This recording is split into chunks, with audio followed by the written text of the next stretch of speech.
16 तारीख को हुए एटीएम लूट और हत्या मामले में जान गंवाने वाले बलखेड़ा के वेंकटगिरी के परिवार को राज्य सरकार 50 लाख रुपए का मुआवजा, परिवार के एक सदस्य को सरकारी नौकरी और 5 एकड़ जमीन दे भूमि का अधिग्रहण और हैदराबाद में इलाज करा रहे शिव कुमार हड़दकेरी के पूरे अस्पताल का खर्च सरकार द्वारा वहन किया जाना चाहिए। बहुजन समाज पार्टी की जिला अध्यक्ष कपिल गोडबोले ने मांग की कि उन्हें भी 50 लाख रुपए का मुआवजा दिया जाए। मंगलवार को पत्रिका भवन में प्रेस वार्ता को संबोधित करते हुए उन्होंने कहा कि बैंक डकैती और हत्या की घटना को एक सप्ताह बीत जाने के बावजूद पुलिस आरोपियों को पकड़ने में विफल रही है। जिला मजिस्ट्रेट घायल शिव कुमार का हालचाल जानने के लिए हैदराबाद गए हैं। हालांकि जिला मजिस्ट्रेट जो मृतक वेंकटगिरी के घर संवेदना व्यक्त करने तक नहीं गए, यहाँ पद पर बने रहने के योग्य नहीं है।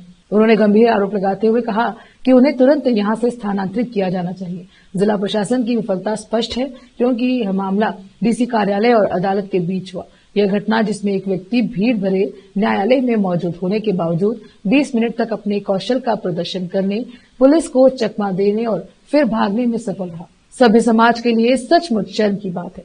गोडबोले ने उस एजेंसी के खिलाफ कानूनी कार्रवाई की मांग की जिसने चूक की, जिसमें उस दिन एटीएम में पैसे डालते समय बंदूकधारी की अनुपस्थिति भी शामिल है।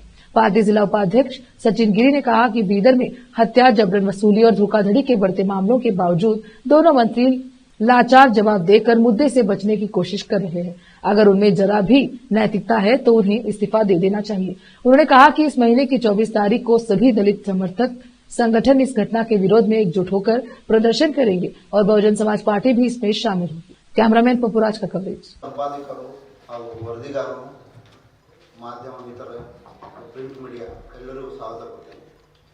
ಈ ಮೂಲಕ ಬೀದರ್ ಜಿಲ್ಲೆಯಲ್ಲಿ ನಡೆದಿರುವ 16/1/2025 ಏನು ಬೆಳಗ್ಗೆ ಎಸ್ಬಿಐ ಎಟಿಎಂ ಎದುರುಗಡೆ ಏನು ದರೋಡೆಕೋರರು ಬಂದು ಏನು ಬ್ಯಾಂಕ್ನ ಸೆಕ್ಯೂರಿಟಿಗಳಿಗೆ ಏನು ಗುಂಡ ಹಾರಿಸಿದ್ದಾರೆ।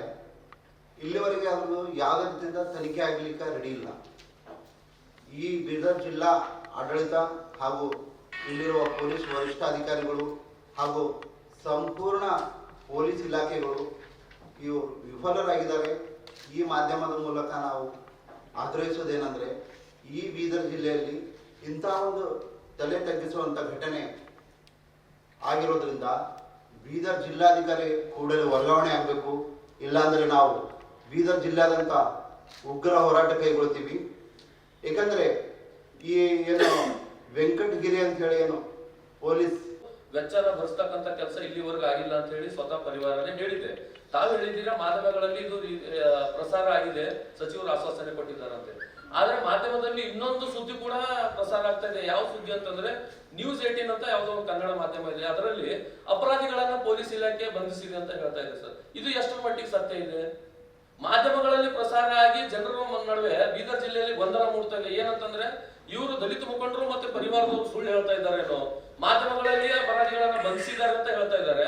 ಆದ್ರೆ ಇಲ್ಲಿ ನಿಜ ಮತ್ತು ಸತ್ಯಾಂಶ ಏನಂತಂದ್ರೆ ಪೊಲೀಸ್ ವರಿಷ್ಠಾಧಿಕಾರಿಗಳಾಗಲಿ ಅಥವಾ ಜಿಲ್ಲಾಡಳಿತ ಆಗಲಿ ಅಥವಾ ಜಿಲ್ಲೆಯ ಪ್ರಮುಖರಾಗಿರ್ತಕ್ಕಂಥ ಪ್ರತಿನಿಧಿ ಜಿಲ್ಲಾ ಸಚಿವರು ಆ ಒಂದು ಮಾಧ್ಯಮಗಳಲ್ಲಿ ಪ್ರಸಾರ ಆಗಿರ್ತಕ್ಕಂಥ ವಿಷಯನ ಇದು ನಾವು ಖಂಡಿಸ್ತೀವಿ, ಇಲ್ಲಿವರೆಗೆ ನಾವು ಬಂಧಿಸಿಲ್ಲ ಸರ್ಕಾರದ ಮತ್ತು ಪೊಲೀಸ್ ಇಲಾಖೆಯಿಂದ, ಇದು ಸುಳ್ಳು ಮಾಹಿತಿ ಅಂತ ಹೇಳಿ ಅವ್ರು ಸ್ಪಷ್ಟನೆ ಕೊಡಬೇಕು। ಮೊದಲನೇದಾಗಿ ಹಲವಾರು ಮಾಧ್ಯಮಗಳಲ್ಲಿ ಹಲವಾರು ಪ್ರಶ್ನೆಗಳು ಉದ್ಭವಿಸ್ತವೆ।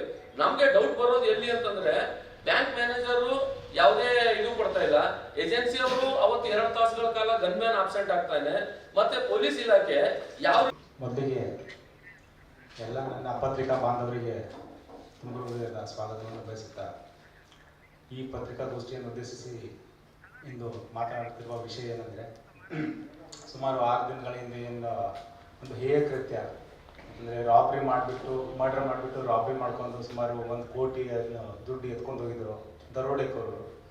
ಆ ದರೋಡೆಕೋರನ್ನ ಇನ್ನೂ ಕೂಡ 6 ದಿನ 7 ದಿನ ಕಳೆದರೂ ಕೂಡ ಜಿಲ್ಲಾ ಪೊಲೀಸ್ ಇಲಾಖೆನ ಅವರನ್ನು ಬಂಧಿಸುವಲ್ಲಿ ವಿಫಲವಾಗಿದೆ, ಮೊದಲನೇ ವಿಷಯ। ಎರಡನೇ ವಿಷಯ ಏನಪ್ಪಾ ಅಂತಂದರೆ ಆ ಇನ್ಸಿಡೆಂಟಲ್ಲಿ ಯಾರು ಗಾಯ ಆಗಿದ್ದರು ಶಿವಕುಮಾರ್ ಅನ್ನೋರು ಮತ್ತು ತೀರ್ಕೊಂಡವರು ವೆಂಕಟಗಿರಿ ಅಂತವರು, ಈ 2 ಫ್ಯಾಮಿಲಿಗಳಿಗೆ ಜಿಲ್ಲಾ ಉಸ್ತುವಾರಿ ಸಚಿವರು ಏನು ಹೇಳಿಕೆಗಳು ಮತ್ತು ಆಶ್ವಾಸನೆ ಕೊಟ್ಟಿದ್ರು ಆ ಆಶ್ವಾಸನ ಇನ್ನೂ ಕೂಡ ಪೂರೈಕೆ ಆಗಿಲ್ಲ। ಇವೆರಡು ವಿಷಯ ಇಟ್ಕೊಂಡು ನಾವಿವತ್ತು ಪ್ರೆಸ್ ಮೀಟ್ ಕರೆದಿದ್ದೀವಿ। ಮತ್ತು ಇನ್ನೊಂದು 3ನೇ ವಿಷಯ ಏನಪ್ಪಾ ಅಂತಂದರೆ ಇಲ್ಲಿವರೆಗೂ ಯಾವುದೇ ಆಶ್ವಾಸನೆ ಕೂಡ ಈಡೇರಿಲ್ಲ, ಯಾವುದೇ ಆರೋಪಿಗಳು ಕೂಡ ಬಂಧನ ಆಗಿಲ್ಲ. ಅಥವಾ ಪರೋಕ್ಷವಾಗಿ ಪೊಲೀಸರು ಕಾರಣ ಇರ್ಬೋದು. ಯಾಕೆಂದ್ರೆ ಇದು ಇಂಥ ಘಟನೆಯಾದ ಹಾಡುವಾಗಲೇ ಬೀದರ್ ಜಿಲ್ಲೆದ ಈ ರೀತಿ ಘಟನೆ ಆಗ್ಲತ್ತಂತಂದ್ರೆ ನಾವೆಲ್ಲೋ ಒಂದು ಫಿಲಿಮ್ದಾಗ ನೋಡ್ತೇವೆ ಈ ರೀತಿ ದರೋಡೆ ಆಗೋದು, ರಾಬರಿ ಆಗೋದು. ಆಮೇಲೆ ಕೇಳಿರ್ತೇವೆ ನಾವು ಎಲ್ಲೋ ಉತ್ತರ ಪ್ರದೇಶದಾಗ ಆಗ್ತದ, ಬಿಹಾರದಾಗ ಆಗ್ತದ ಅಂತ ಹೇಳಿ. ಆದ್ರೆ ಇವತ್ತಿನ ದಿನಗಳೊಳಗೆ ಹೆಚ್ಚೆಚ್ಚು ದಲಿತರ ಮೇಲೆ ದೌರ್ಜನ್ಯ ಆಗಲಿ, ಈ ರೀತಿ ರಾಬರಿಗಳಾಗಲಿ, ಹೆಚ್ಚು ಕಳ್ಳತನ, ಕಿಡ್ನಾಪ್ ಕೇಸಸ್ ಬೀದರ್ನಲ್ಲಿ ಆಗ್ಲತ್ತ ಅಂದ್ರೆ ಅತ್ಯಂತ ನಾಚಿಕೆಗೇಡ ಸಂಗತಿ ಅದು. ನಾವು ಇಡೀ ದೇಶದಾಗೆ ನಮ್ಮ ಕರ್ನಾಟಕ ಪೊಲೀಸ್ ಭಾಳ ಗ್ರೇಟು, ಒಳ್ಳೆ ರೀತಿ ಕೆಲಸ ಮಾಡ್ತಂತೇವು. ಆದ್ರೆ ಆ ಕರ್ನಾಟಕ ರಾಜ್ಯದ ಬೀದರ್ ಜಿಲ್ಲೆದ ಪೊಲೀಸರ ಪರಿಸ್ಥಿತಿ ಈ ರೀತಿ ಆಗ್ಯದ. ಕಳ್ಳರು, ಪೊಲೀಸ್ ಅಂದ್ರೆ ಭಯ ಇಲ್ಲ, ಕಾನೂನು ಅಂದ್ರೆ ಭಯ ಇಲ್ಲ. ಮಹಾಪುರುಷರ ಮೂರ್ತಿಗಳಿಗೆ ಧ್ವಂಸ ಮಾಡ್ಬೇಕಾದ್ರೂ ಕೂಡ ಯಾವುದೇ ಅವ್ರಿಗೆ ಶಿಕ್ಷೆ ಆಗ್ತಾ ಇದೆ. ಒಂದು ಅರೆಸ್ಟ್ ಮಾಡಿದ ಅಂತ ಹೇಳಿ 4ನೇ ದಿನ ಬಿಡ್ತಾ ಇದೆ. ಹಂಗಾಗಿ ಇಲ್ಲಿ ಸಂಪೂರ್ಣ ಪೊಲೀಸ್ ವ್ಯವಸ್ಥೆ ಏನಂತಂದ್ರೆ ವಿಫಲ ಆಗ್ಬಿಟ್ಟದ. ಇದಕ್ಕೆಲ್ಲ ಪರಿಹಾರ ಮಾಡ್ಬೇಕಂತಂದ್ರೆ ಒಂದೇ, ಪೊಲೀಸರು ಏನು ಮೊನ್ನೆ 14ನೇ ತಾರೀಕಿಗೆ ಏನು ಬೀದರ್ ಜಿಲ್ಲೆ ತಲೆ ತಗ್ಗಿಸುವಂತ ಘಟನೆ ಆಗಿದೆ. SBI ಬ್ಯಾಂಕ್ನ ಏನು ಸೆಕ್ಯೂರಿಟಿ ಗಾರ್ಡ್ಗಳ ಮೇಲೆ ಗುಂಡೇಟಾಗಿ ಒಬ್ಬ ವೆಂಕಟೇಶ್ ಗಿರಿ ಅಂತಕ್ಕಂಥ ಒಬ್ಬ ಸೆಕ್ಯೂರಿಟಿ ಗಾರ್ಡ್ ಮೃತಪಟ್ಟಿದ್ದಾರೆ. ಹಾಗೂ ಇನ್ನೊಬ್ಬ ಬೀದರ್ ನಗರದ ನಿವಾಸಿ ಶಿವಕುಮಾರ್ ಅಂತಕ್ಕಂಥವ್ರು ಗುಂಡೇಟು ತಿಂದು ಏನು ಗಾಯಾಳುಗಳಾಗಿ ಆಸ್ಪತ್ರೆಗೆ ದಾಖಲಾಗಿದ್ದಾರೆ. ಅವರಿಗೆ ಸರ್ಕಾರದಿಂದ ಇನ್ನೂವರೆಗೆ ಯಾವುದೇ ಕೂಡ ಸೂಕ್ತ ಪರಿಹಾರಗಳು ಸಿಕ್ಕಿಲ್ಲ ಅಂತಕ್ಕಂಥ ಒಂದೇ ಒಂದು ಮೂಲ ಉದ್ದೇಶ ಇಟ್ಕೊಂಡು ಇವತ್ತು ಪತ್ರಿಕಾಗೋಷ್ಠಿಯನ್ನು ನಾವು ಕರೆದಿದ್ದೇವೆ. ನಾನು ಈ ರಾಜ್ಯ ಸರ್ಕಾರದ ಗೃಹ ಸಚಿವರಿಗೆ ಈ ಪತ್ರಿಕಾಗೋಷ್ಠಿ ಮೂಲಕ ಒಂದು ಮಾತು ಹೇಳಕ್ಕೆ ಇಷ್ಟಪಡ್ತೀನಿ. ಗೃಹ ಸಚಿವರೇ, ಸಾಹೇಬ್ರೆ, ಏನು ಮೃತ ವೆಂಕಟೇಶ್ ಇದ್ದಾರೆ ಹಾಗೂ ಗಾಯಾಳು ಶಿವಕುಮಾರ್ ಇದ್ದಾರೆ, ಅವ್ರು ಯಾವುದೋ ಅವ್ರ ಮನೆ ದುಡ್ಡಿಗೋಸ್ಕರ ಗುಂಡೇಟು ತಿಂದಿಲ್ಲ. ಅವರು ಈ ಬ್ಯಾಂಕ್ನಲ್ಲಿರೋ ಸಾರ್ವಜನಿಕರ ಹಣವನ್ನ ದರೋಡೆಕೋರರು ಲೂಟಿ ಮಾಡ್ತಾ ಇದ್ದಾಗ ತಮ್ಮ ಒಂದು